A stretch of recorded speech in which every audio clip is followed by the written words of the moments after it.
E era uma das portas, né? Sobre a questão da literatura, do que você falou, de como que se caracteriza, há uma diferença, pastor, entre a alegoria e a tipologia, né? Sendo que a tipologia, ela ocorreu, mas as metáforas, elas servem para comparar a mulher aqui dele com as belezas presentes em Israel, nada mais do que isso. E com relação à questão da tipologia, o que eu defendo é a literalidade, não é a questão tipológica, né? E essa questão simbólica, quando nós olhamos, é bastante perigoso, inclusive, considerar isso, de que aqui está sendo falado, né, e voltado, porque assim, o livro já começa dizendo, a mulher falando, beije-me ele com os beijos da sua boca, porque melhor é o seu amor do que o vinho.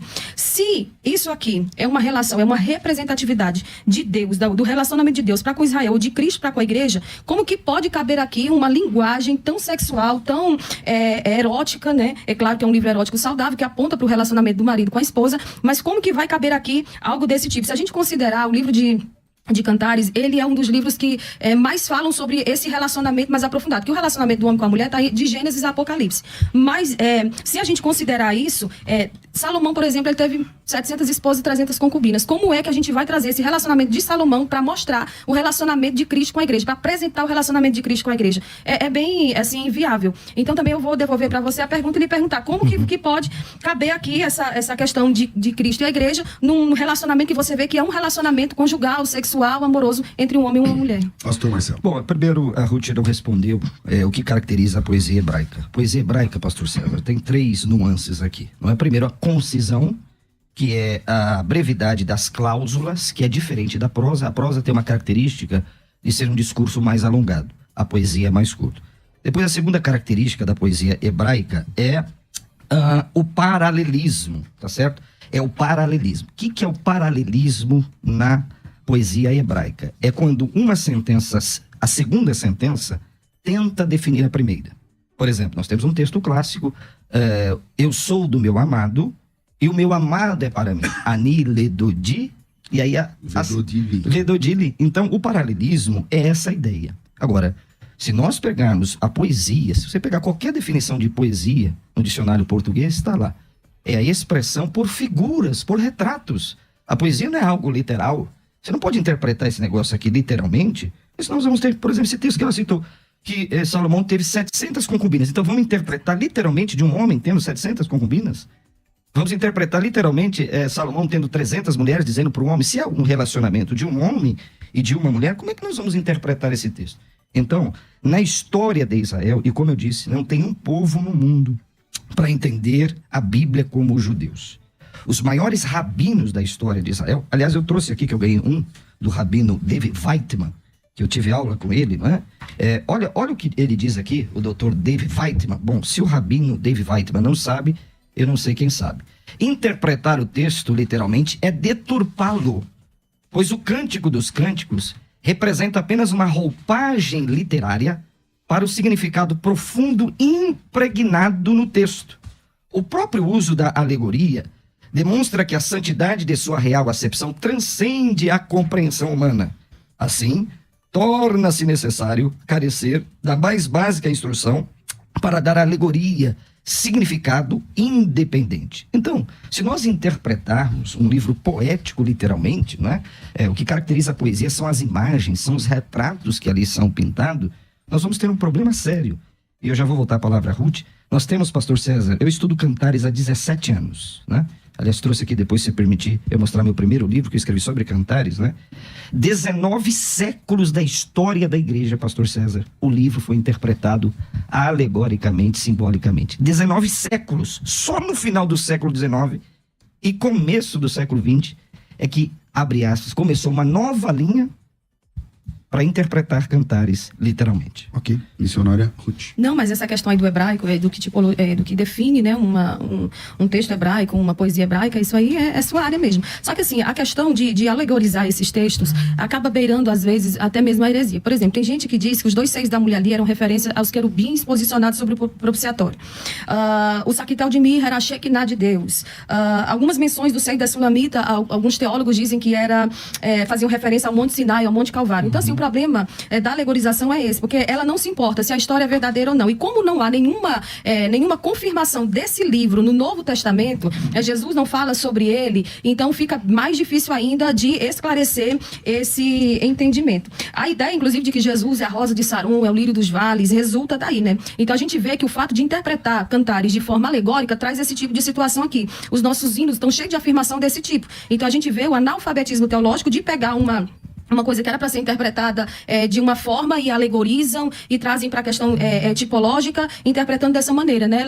Quem está afirmando ali, né, como você mesmo já disse, é a mulher, e também ali, se houvesse uma colocação, seria para a igreja e não para Cristo. Então, assim, o perigo está nisso, porque quando eu começo a dizer que o texto está dizendo aquilo que ele não quer dizer, porque se a gente lê com esse olhar, tem muitas coisas ali que são realmente bem difíceis de entendimento. Mas vamos lá, se a gente lê esse texto com uma alusão, porque a gente lê o Antigo Testamento olhando para Cristo, vai apontando, né, para Cristo. Mas se a gente lê isso aqui e ficar buscando alegorizar, com certeza nós vamos desaguar aí na heresia, porque vão começar a dizer várias coisas que o texto não está dizendo, vão forçar o texto a dizer o que o texto não está dizendo. Então, assim, Cantares, ele é o livro que mais recebeu interpretações forçadas ao longo dos séculos. Como você mesmo já falou, eu tenho aqui o livro Cantares para Casais, do David Merck, e ele disse que durante esses 19 séculos, mais de 500 comentários de cantares foram escritos, e cada um tem uma interpretação diferente. Isso não é ruim, porque isso aqui, né, são minúcias teológicas, isso aqui não vai levar para a questão da salvação em si. Mas se a gente considerar cada visão, cada interpretação, cada método, é interpretado de uma maneira, e eu acredito que dá para agregar muito,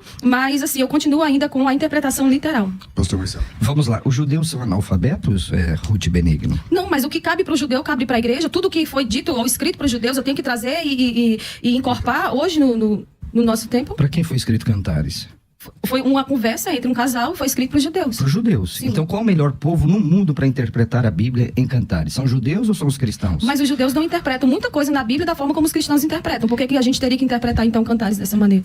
Os judeus é o melhor povo no mundo para interpretar Cantares. Por que eles não interpretaram literalmente? Inclusive, os judeus erram bastante por não reconhecer Cristo, não, né? Isso não está em pauta aqui no debate. Quando um judeu interpreta de forma não literal, como você está defendendo, é legal. Mas nós interpretamos, a maior parte dos teólogos interpreta de forma alegórica, mas a gente enxerga Jesus. Sim. E eles enxergam quem ali?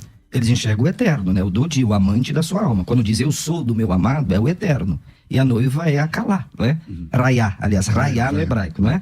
Então eles entendem, por exemplo, sabe por quê, pastor César? Olha a profundidade desse livro aqui. Esse livro até demorou para entrar no cânon sagrado justamente por essa questão. Vamos interpretar literalmente ou vamos interpretar simbolicamente? Porque o Shir Hashirim é o maior dos cânticos de Salomão, que ele compôs 1005, conforme 1 Reis 4, verso de número 32. Por quê? Porque os judeus cantam esse livro na Páscoa, pastor César. Esse livro aqui é cantado na Páscoa de Israel. Tamanha profundidade. Por quê? Porque eles entendem o Shir Hashirim como uma saída do Egito, e o Eterno guardando a sua noiva. Por exemplo, quando interpreta aqui, olha que coisa, olha que bonita interpretação aqui, ó. Porque não cabe aqui uma leitura literal. Olha o que diz aqui, por exemplo, Cantares 1:5. Eu sou morena e formosa, ó filhas de Jerusalém, como as tendas de Quedar, como as cortinas de Salomão. Por que ela está dizendo que ela é morena, né, e formosa? Porque o sol do Galute, do deserto, bateu nela. Então, olhando por fora, Israel é como qualquer outra nação, é uma nação sofredora, porque só fala de sofrimento, fala de castigo. Mas olhando interiormente, esta noiva ela é bela. Quer dizer, se aplicar à igreja, que lá posso até defender isso, é assim, a igreja por fora, ela não tem glória, ela não é formosa. Mas ela dentro, a alma deseja o eterno. Então, veja que coisa linda, não é? O livro de Cantares era lido por ocasião da Páscoa em Israel.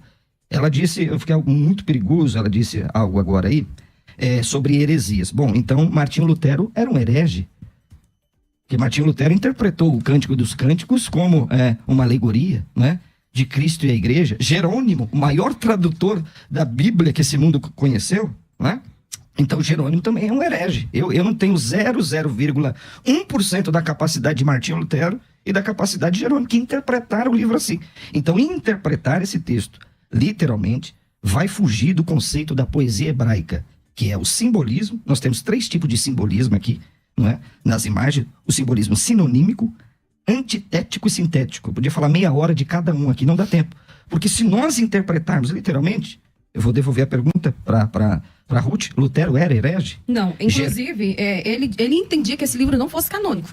Inclusive, Calvino não pregava porque achava que esse livro era muito profundo. Inclusive, os rabinos diziam que quem lia o Cântico dos Cânticos pisava no Santo dos Santos. Isso. Né? Então, assim, o que acontece? Por que eles alegorizam este livro? Pelo pudor sexual que eles têm e não pela questão da interpretação em si. Só um minuto. Você disse que o Lutero não traduziu esse livro? Não, o Lutero, ele entendeu que esse livro não era canônico. Ele traduziu esse livro para o alemão. Quando a Bíblia, que o Lutero traduziu, ele traduziu a Bíblia para o alemão. Dentre os livros que ele traduziu, ele também traduziu como Bíblia o Cantar de Salomão. Mas na opinião, na concepção pessoal dele, o pastor Augusto Nicodemos disse que ele não entendia que esse livro fosse um livro canônico. Então, assim, essas questões arqueológicas, geográficas, claro que... Não entendeu que era canônico e interpretou ele alegoricamente? Não, ele não entendia. Parece uma confusão isso. Bom, então você pergunta para o pastor Hernandes Dias Não, Lopes. tem que perguntar para você, você que está debatendo. Eu estou debatendo, mas eu estou falando... trazendo aqui à tona uma fala dele. Tá. O que foi que ele disse? Ele disse que Lutero não entendia que esse livro fosse canônico, devido à questão sexual que contém nesse livro. Entendeu? Então, assim, os rabinos, eles não são inerrantes. Inclusive, eles erram bastante, como eu já falei, não reconheceu Cristo. Você disse que não é a questão da pauta aqui, mas o melhor povo para interpretar a Bíblia inteira é a Igreja do Senhor. E a igreja? Sim. Hoje é. E na visão teológica, né, claro, em questões teológicas, arqueológicas, os judeus, eles trazem grandes contribuições, e eu concordo com isso. A alegorização aqui que eles trazem é bonita, mas para nós não é a correta, né? Por que eles alegorizam o livro? Pelo conteúdo sexual e não por uma questão de interpretação. Agora a gente precisa tomar cuidado com essa tipologização, que é forçar o livro a dizer o que ele não está dizendo. Então, devido aos riscos de muitas interpretações erradas, muita gente sugere que a gente só encontre a tipologia onde o Novo Testamento confirma que existe uma pessoa ou um acontecimento ali no Antigo Testamento. Então, como não há nenhuma confirmação no Novo Testamento desse livro, nenhuma referência a ele, então a gente considera e lê ele dessa maneira. Porque o que tem surgido de muitas heresias começando e filtrando essa questão de cantares, tanto, por exemplo, como eu já falei, a questão dos próprios hinos, né, da igreja, que o povo força a cantar e atribuindo figuras aqui a Cristo que não são atribuídas a ele. Então, continua afirmando que é um livro que tem que ser visto de forma literal, inclusive pela questão sexual. Capítulo 1, versículo 2 fala sobre beijo na boca. Capítulo 1, versículo 13 fala sobre os seios, e é uma linguagem que não tem como ser usada para Cristo e para a igreja. Então, assim, a ausência de qualquer indicação que aqui se trata de uma alegoria ou alguma identificação desses símbolos traz uma natureza problemática que corrobora, né, claro, contra a linguagem simbólica desse livro. Pastor Marcelo. Bom, Ruth, a nossa Bíblia é protestante ou é judaica? Protestante. A nossa Bíblia é protestante? A Bíblia que nós usamos, essa Bíblia aqui do Novo Testamento, que eles não reconhecem? Não, a Bíblia, toda a Bíblia é protestante, Ruth? Sim. Tem certeza? Meu santo, o assunto do debate é esse? Ah, você declinou, né? A Bíblia é judaica, Ruth, tá? Nós só temos um escritor gentil em toda a Bíblia, chamado Lucas. Não tem um povo no mundo para interpretar a Bíblia como os judeus. Primeiro, eles conhecem a língua, eles conhecem a tradição, eles conhecem como ninguém a história, não é? Mas continuam sem reconhecer, né? Mas tudo bem, mas esse não é o objeto do debate aqui. Se você quiser debater comigo sobre essa questão, se eles vão aceitar ou não. Eu estou entendendo o que ela está falando. Quer dizer, partindo dessa premissa, então nós também não podemos enxergar, por exemplo, sei lá, Isaías 7,14 como sendo um cumprimento em Cristo, porque o judeu não interpreta assim. Ou Isaías 9,6 como sendo uma apresentação do Messias como sendo o carpinteiro de Nazaré, porque os judeus não interpretam assim. Então, se você interpretar a Bíblia sempre com óculos judaico, então a gente tem que negar que Jesus Cristo é Deus. Não. Porque eles não concordam. Sim, né? Alguns, né, pastor Sérgio? O senhor sabe que está tendo um avivamento em muitos judeus que eles estão reconhecendo que Jesus é o Senhor. Aí, nesse momento, ele deixa de ser judeu para ser cristão. Não é o objeto aqui do debate se ele vai se tornar um mas cristão, não é? É assim, eu penso que nós temos que tomar muito cuidado, Ruth, e nós estamos num debate muito saudável aqui, porque por 19 séculos, pastor, esse livro foi interpretado alegoricamente. Será então que nesses 19 séculos só teve heresias? Isso é muito perigoso de se falar, não é? É muito preocupante. Grandes exegetas, por exemplo, Orígenes, sabe que eu descobri estudando para esse debate? Que Orígenes teve aula com Rilelo, pastor César, e Rilelo ensinou cantares para ele. Orígenes morou muito tempo em Cesareia, teve contato com grandes rabinos, não é? Inclusive com Rilelo e outros, e ensinaram cantares para ele de forma alegórica. Por exemplo, Hipólito de Roma, olha aqui, ó, na história da igreja nós temos, deixa eu ver aqui as minhas anotações, meu Deus, cadê? Enquanto você encontra suas anotações, só um pouquinho, já anotei. A palavra está comigo ainda, não é isso? Hipólito, de 190 depois de Cristo, é o primeiro a descrever a exegese cristã do cântico como uma tipologia de Cristo e a igreja. 19 séculos da história, quer dizer, erraram. 19, e por que ninguém corrigiu essas heresias? Então descobriram a pólvora, como disse Silas Malafaia, e aí no século XX eu dizendo, não, a interpretação de Cantares agora é literal. Oh, meu Deus do céu, vou parafrasear você aqui. Oh, meu Deus do céu. Quer dizer que 19 séculos da igreja se interpretaram de uma forma entre o amor do Eterno por Israel e nós, cristãos, né, apontando para Cristo, né, o amor de Yeshua por sua noiva. E não há nenhum problema em Cantares não ser citado no Novo Testamento. Porventura Esther é citado no Novo Testamento? Não. Agora, uma ausência de evidência não significa a evidência da ausência. Missionário. Certo. A Bíblia é judaica, só respondendo você o que você falou, mas quem está interpretando corretamente a Bíblia é a igreja e não os judeus. Uma tradição antiga, ela pode ser nada mais, nada menos do que um erro antigo, né? Nós sabemos disso. 19 séculos errando. Orígenes, Filo e outros pais, eles defendem o método alegórico, e também a escola de Antioquia defendia que a Cantares deveria ser interpretada de uma forma literal. Nós herdamos o método da igreja de Antioquia, que é literal, mas quem reconhece as figuras de linguagem e tipologia aqui no Antigo Testamento, eu confirmo, eu concordo que seja essa escola. Mas, de uma certa forma, pastor, um tipo jamais poderá ser um tipo, independentemente de ele ser primeiro um símbolo. Né? Então, assim, se ele tem uma carga simbólica no Antigo Testamento, não tem por que não ser um tipo no Novo. Sidney Greidan nos disse que nós não devemos vaguear para fora da linha teológica, para o pântano dos paralelos incidentais, para analogias mirabolantes, e nós temos que respeitar os limites da tipologia. Então, assim, o que eu já trouxe aqui, você desconsiderou. O fato de que esse livro deveria ser olhado como para casais, para marido e esposa, para noivos, para namorados, ele aponta que desde o livro do Gênesis, no capítulo 2, até Apocalipse, no final do seu livro, ele trata da questão da família, né? Então, assim, inclusive em Hebreus, tem um texto ali que é trazido também à luz de Cantares, que é sobre a questão do leito sem mácula, né? E também, se nós considerarmos isso, a gente vai ter que ficar fazendo um monte de malabarismo para dizer que o texto está dizendo isso porque os judeus interpretam dessa forma. Eu acho que para trazer esclarecimento para o povo de casa, a gente precisa ficar aqui mesmo, né, no assunto do debate, entendendo que os verdadeiros tipos da Bíblia possuem 4 marcas, que são históricos, teocêntricos, correspondência significativa e progressão. Então, são fatos que ocorreram ou existiram, que têm um foco em Deus, que têm correspondência no Novo Testamento e que têm caráter de progressão em relação à realidade do qual ele está apontando. Então, você enxerga esses 4 no Cantares? Sim, eu enxergo, porque eles começam ali conversando, né? Ele não tem essa correspondência, claro, no Novo Testamento, porque o Novo Testamento não faz referência a Cantares, mas, de qualquer maneira, de Gênesis a Apocalipse, como eu falei, ele é falado sobre a questão familiar, que é o que está sendo abordado aqui. Vamos fechar aqui o primeiro bloco. Pastor Marcelo, comecei com a missionária, vou terminar contigo. Bom, eu continuo batendo nessa tecla. E vou voltar um pouquinho quando a Ruth disse que a rosa de Sarão é Jesus. A rosa não é Jesus, tá, Ruth? Eu falei que isso é uma interpretação equivocada, eu não falei que era. Você falou aí que o pessoal anda falando que Jesus é a rosa de Sarão. Sim. Toma bastante cuidado com isso, porque ali o hebraico é marca de feminino, tá? Sim, foi isso que eu falei. As pessoas usam esse texto de forma equivocada. Ele vai concluir, meu. Vamos lá, pastor Marcelo. Ani avatselet asharon, toda palavra que termina com a letra Tav, não é? É marca de feminino. Então, quem está falando ali é a noiva, não é o noivo, tá? Tem que tomar cuidado com isso, né? Porque apontar isso aí para Jesus é um erro hermenêutico seríssimo. E o nome de Deus, Ruth, eu quero terminar fazendo uma pergunta, aparece em Cantares de Salomão? Não entendi. O nome do Eterno aparece em Cantares de Salomão? Tem uma única menção, se eu não me engano, no capítulo 8 ali, mas não aparece o nome específico de Deus.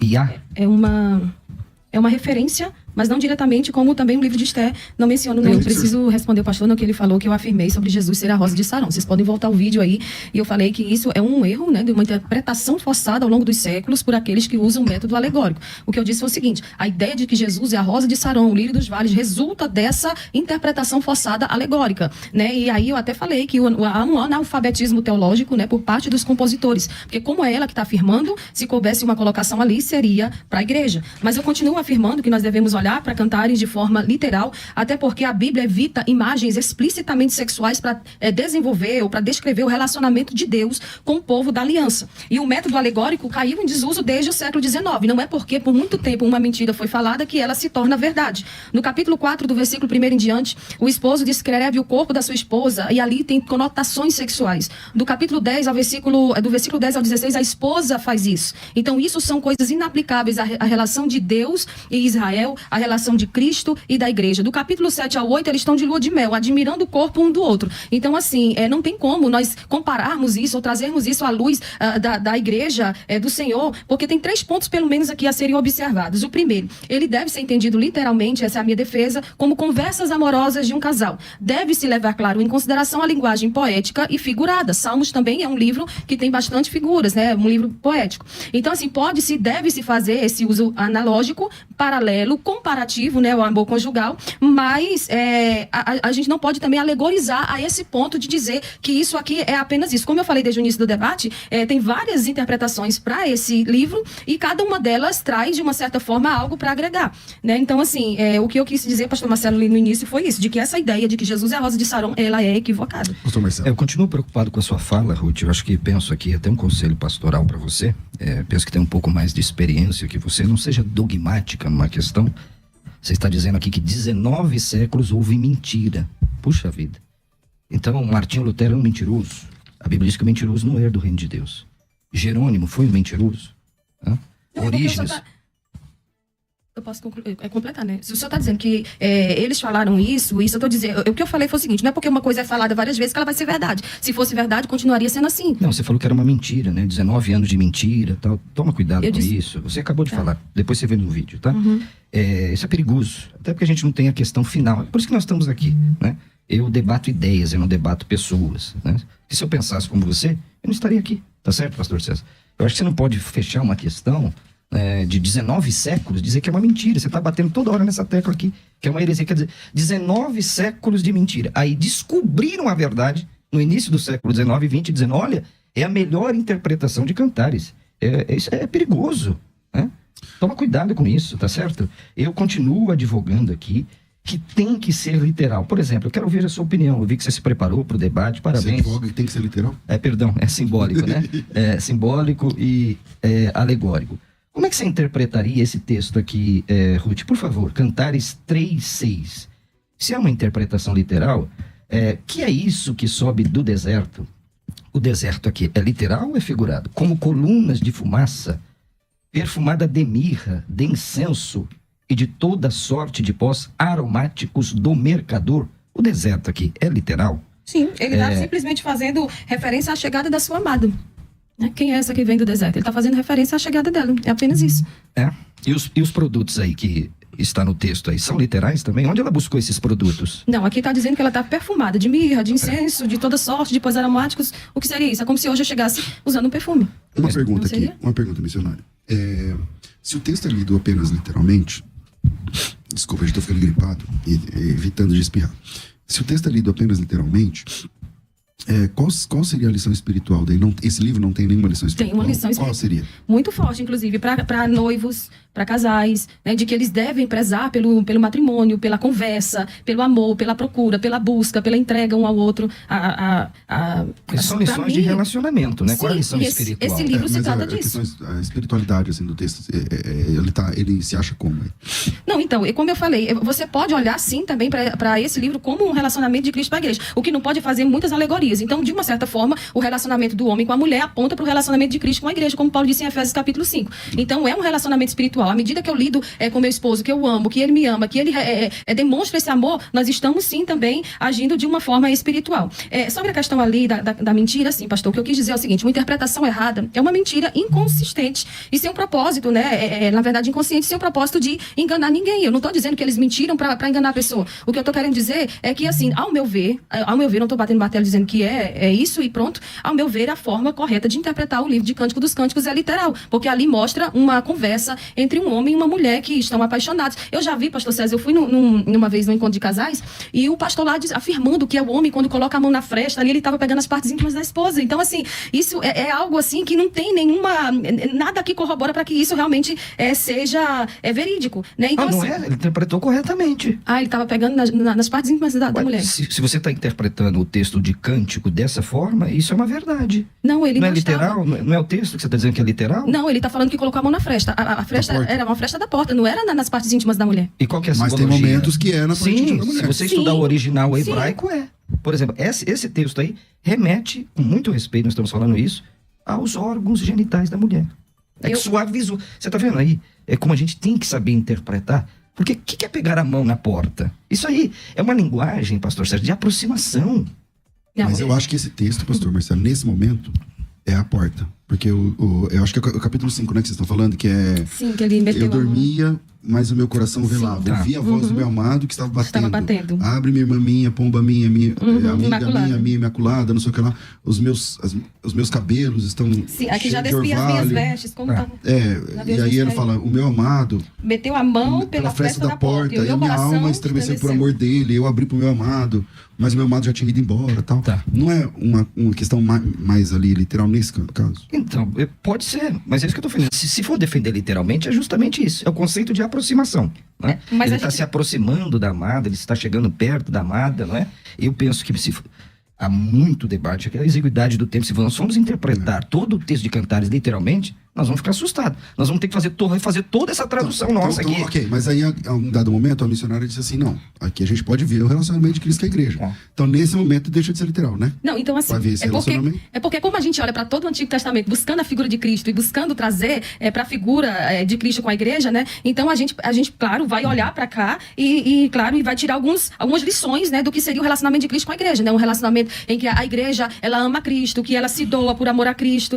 né? Então assim, Cantares cumpre em Hebreus capítulo 3, versículo 4, quando fala que venerado entre todos seja o matrimônio, o leito sem mácula. Então assim, eu volto a afirmar, de Gênesis a Apocalipse, a gente encontra essa afirmação sobre a questão do relacionamento, da família, do casamento. E Cantares é um livro, assim como Gênesis tratou das origens, assim como Jó tratou a questão do sofrimento, assim como Salmos tratou da questão do louvor e da adoração, assim como Provérbios trata da sabedoria, Eclesiastes trata sobre a vida, os evangelhos tratam sobre Jesus, Atos fala sobre a expansão da igreja, Apocalipse fala sobre o fim, o livro de Cântico dos Cânticos aborda o amor conjugal e o sexo no casamento.